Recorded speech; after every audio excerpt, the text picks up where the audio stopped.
प्रवेश वर्मा ने अरविंद केजरीवाल को चुनाव में हरा दिया है। प्रवेश वर्मा की बेटियों से न्यूज 18 ने खास बातचीत की है, वो आपको सुना। दिल्ली में भाजपा ने प्रचंड जीत पाई है और ऐसे में नई दिल्ली से जीते हैं प्रवेश साहिब सिंह वर्मा। उनकी दोनों बेटियां सनिधि और प्रिशा इस वक्त हमारे साथ मौजूद हैं, बेहद मुस्कुराती हुई। आज मैं आपसे जानना चाहूंगी, आप लोग अब बड़े हो गए, इससे पहले भी आपके फादर ने एक विधानसभा चुनाव लड़ा था, लेकिन वो बहुत पहले था। इस बार का चुनाव आपको पिछले जब वो सांसद के तौर पे लड़ते थे उससे कैसे अलग लगा? पहले सनिधि से पूछती हूँ। देखिए, पहले वो महरौली से भी विधायक का चुनाव लड़ चुके हैं, उसके भी मुझे थोड़े से चीज़ें याद हैं। खैर उस टाइम पे हमने कैंपेनिंग नहीं करी थी, लेकिन इस बार जो उन्होंने केजरीवाल जी को हराया है वो बहुत बड़ी बात है। और वो बड़ी बात इसीलिए है क्योंकि नई दिल्ली के जो लोग हैं उनकी इतनी शिकायतें थीं और उन्होंने अगर पापा को चुना है कि वो आकर ये शिकायतें दूर करें तो ये बहुत बड़ी बात है। और हम उनको तहे दिल से धन्यवाद देना चाहेंगे कि उन्होंने हमें ये मौका दिया है, अपना आशीर्वाद दिया है। ठीक है, क्या लगता है आपको कि क्यों चूज किया गया है प्रवेश जी को ओवर पूर्व सीएम थे अरविंद केजरीवाल, सामने संदीप दीक्षित भी थे जो शीला दीक्षित के बेटे हैं, उनको आपको क्यों लगता है कि क्यों ज्यादा पसंद किया गया? आई थिंक जो चेंज दिल्ली की जनता देखना चाहती थी वो पापा उन्हें देने का दिलासा अभी तो दे रहे हैं और उनको कंप्लीट भी करेंगे। एंड जो चेंज दिल्ली की जनता चाहती थी और जो एक रिजिड पर्सन सीट पे बैठा हुआ था उसे निकालने की ज़रूरत थी, वो सब जानते थे पापा ही कर सकते हैं और पापा ने कर दिखाया। आप दोनों अभी कॉलेज में ही हैं, क्या आप लोगों ने भी एक्टिवली पार्टिसिपेट किया था इस बार की जो कैंपेनिंग थी? हमें जहाँ जहाँ बुला जाता था हम वहाँ वहाँ डोर टू डोर कैंपेनिंग करने जाते थे, लेकिन मम्मा और पापा ने जो कैंपेनिंग करी है, पापा एक तरफ कॉन्स्टिट्यूंसी संभाल रहे होते थे तो मम्मा दूसरी तरफ कॉन्स्टिट्यूंसी संभाल रही होती थी।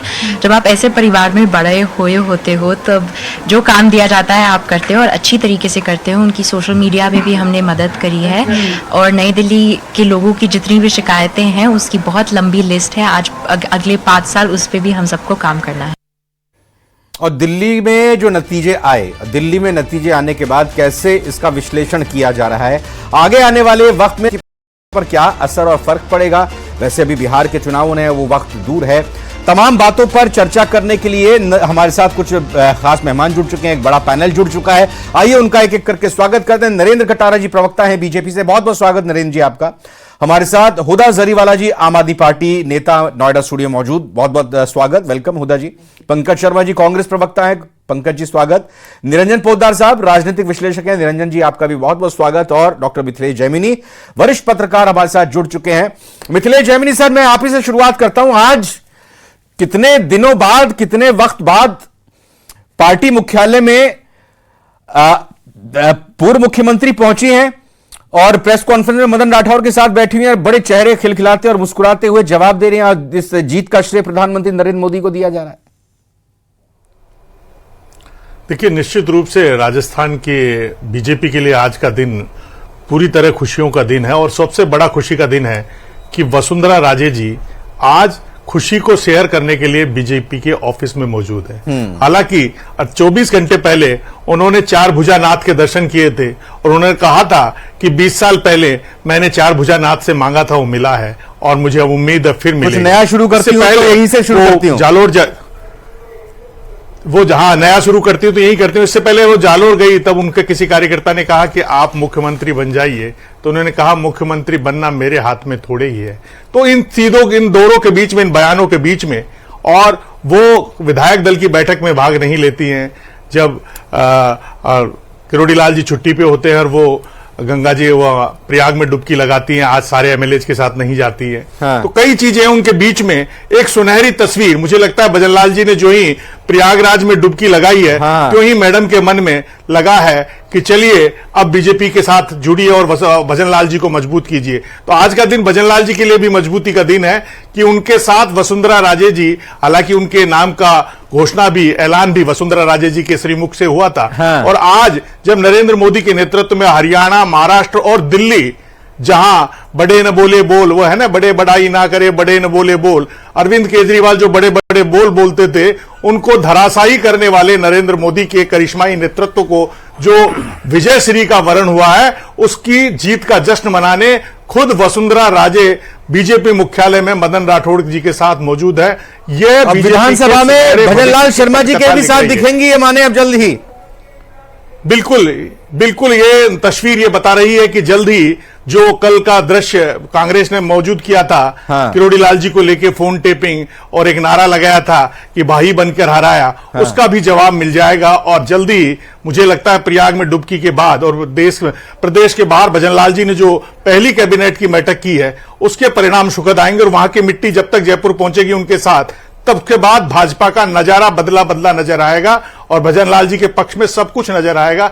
ऐसी आज ठीक बात। एक राजस्थान का भी क्या असर पड़ा बीजेपी पर, वो रिएक्शन तो ली बहुत विस्तार से आपने अच्छे से बताया। हुदा जरीवाला, आम आदमी पार्टी, हुदा बताएं, दिन में आपसे जब चर्चा हो रही थी, कल आपसे चर्चा हो रही थी, जब एग्जिट पोल आए थे तब आपसे बातचीत हो रही थी, मानने को तैयार नहीं थे आप कि आम आदमी पार्टी हार भी सकती है।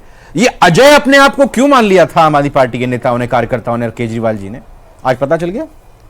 आपका जवाब मैं, अगर आप इजाजत दे, 2 शेर से अर्ज करना चाहती हूँ। इरशाद। ये शेर पहला आम आदमी पार्टी के लिए है।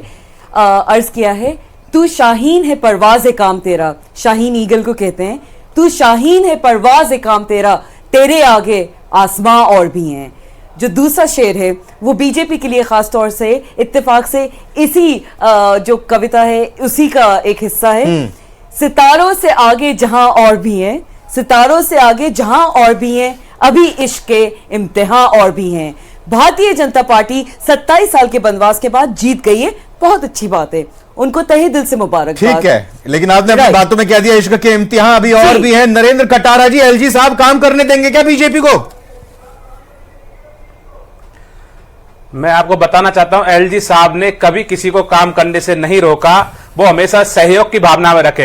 अगर काम करने से रोकते तो 8 प्लॉटों को तोड़ के शीश महल नहीं बन रहा होता, ताली बजा के पर्दे खुलते थे, चुटकी बजा के गेट बंद होते थे। एलजी साहब ने कभी किसी को काम से नहीं रोका। ये हारे हैं तो अपनी भ्रष्ट नीतियों से हारे हैं, अपने तो अब जनता ने चुटकी बजा दी, वो नहीं किया। अब जनता ने चुटकी बजा दी, अब जनता ने चुटकी बजा दी। अब जनता की चुटकी पर काम होगा, क्योंकि भारतीय जनता पार्टी जनता की चुटकी पे काम करने वाली पार्टी है, जनता के आशीर्वाद से काम करने वाली पार्टी है। आदरणीय प्रधानमंत्री जी ने हमेशा अपने आप को पंकज जी, अगर वोट परसेंटेज को देखें तो अब क्या कांग्रेस को लग रहा है कि भाई अपने बलबूते ना सही आम आदमी पार्टी के साथ मिलकर अगर ये विधानसभा चुनाव लड़ लेते, उनकी पीठ पर सवार होकर कम से कम हो सकता है कि बीजेपी को हरा देते, अगर वोट परसेंटेज को देखें तो। पंकज जी, क्या हो गया? ये एक भी खाता नहीं, हैट्रिक बना लिया आपने, तो खाता ही नहीं खुला। पंकज जी, मेरा आप ही से सवाल है, बताइए कुछ।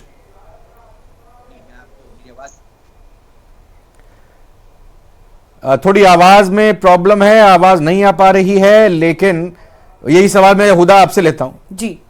लग रहा है कि गलती हो गई है? देखिए, जो इंडिया गठबंधन का जो सारा का सारा कार्यक्रम है वो खास तौर से लोकसभा चुनाव के लिए था। रहा सवाल विधानसभा का, हरियाणा में आप जानते हैं हमने कोशिश करी थी, लेकिन कहीं ना कहीं बात नहीं बन पाई और अलग अलग फिर आपको और कांग्रेस को चुनाव लड़ना पड़ा। फर्क हरियाणा और दिल्ली में यह था कि दिल्ली में आम आदमी पार्टी सिटिंग गवर्नमेंट में थी, हरियाणा में कांग्रेस सिटिंग सरकार में उस वक्त नहीं थी। यहां पे गठबंधन की कभी कोई ना बातचीत हुई, ना कोई इस तरह का जिक्र हुआ दोनों पार्टीज की तरफ से। मैं इतना ज्यादा नहीं उलझना चाह रहा हूं, मैं सीधी सी बात ये कह रहा हूं, आम आदमी पार्टी और कांग्रेस अगर एक साथ चुनाव लड़ते दिल्ली विधानसभा में, तो ये कह सकते हैं कि ये गठबंधन बेहतर फाइट दे सकता था बीजेपी। हो सकता था, बिल्कुल हो सकता था, क्यों नहीं हो सकता था।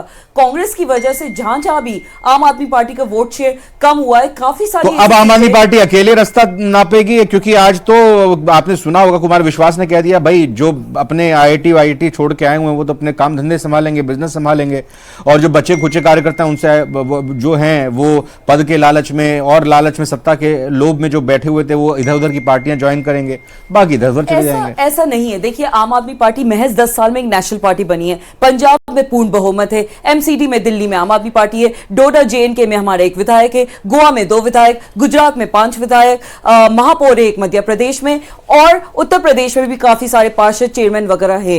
तो एक पार्टी जिसका नेशनल प्रेजेंस है, एक पार्टी जो सिर्फ 10 साल में 2 बार 3 बार इनफैक्ट सत्ते में रही है। तो इस तरह से अरविंद केजरीवाल जी कोई हवा का झोंका नहीं थे जो आए और चले जाएंगे। वो तो बिल्कुल साफ तौर पर पता चलेगा अब आगे चलकर। हम ये तस्वीरें इस वक्त बीजेपी मुख्यालय दिल्ली से देख रहे हैं। केंद्रीय मंत्री, बीजेपी के वरिष्ठ नेता यहां पर आ चुके हैं। कुछ ही देर बाद यहां प्रधानमंत्री नरेंद्र मोदी का भी आगमन होगा।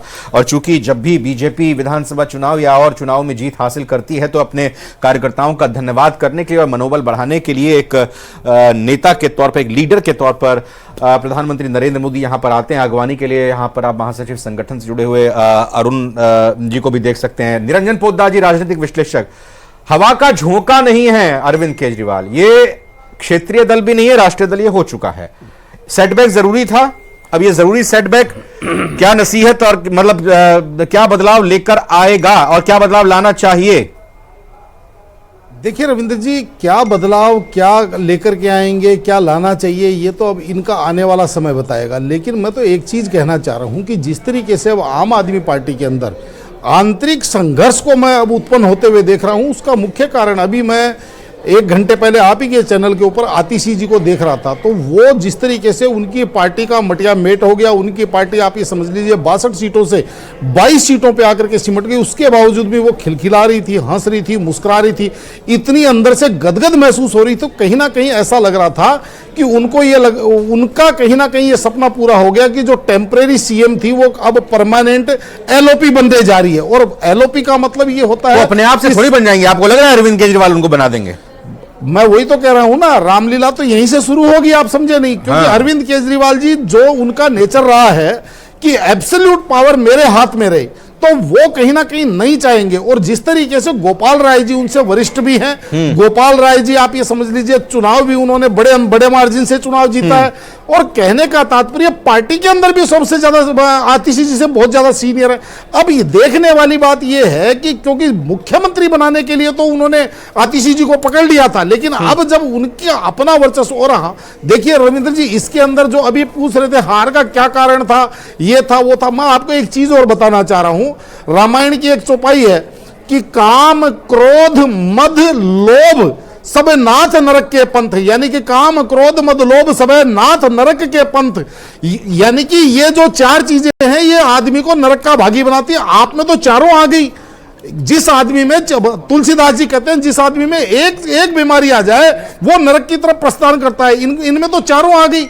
और दूसरी सबसे बड़ी बात देखिए, जिस तरीके से पिछले 10 वर्षों से केवल वैमनस्य की और जहरीली और जिसको कहते हैं विषैली राजनीति। बिल्कुल निरंजन जी, आपसे और बात करेंगे। और पंकज जी, पहले सवाल जो किया था वो डिस्कनेक्ट हो गए थे, जवाब नहीं ले पाए। अभी एक ब्रेक का वक्त हो गया है, फिर लौटेंगे तो पंकज शर्मा आपसे बात करेंगे और प्रधानमंत्री नरेंद्र मोदी भी बीजेपी मुख्यालय में आने वाले क्या बात रखेंगे वो सामने, ये कहना, ये जानना और ये सुनना भी बड़ा दिलचस्प होगा। तुरंत लौट कर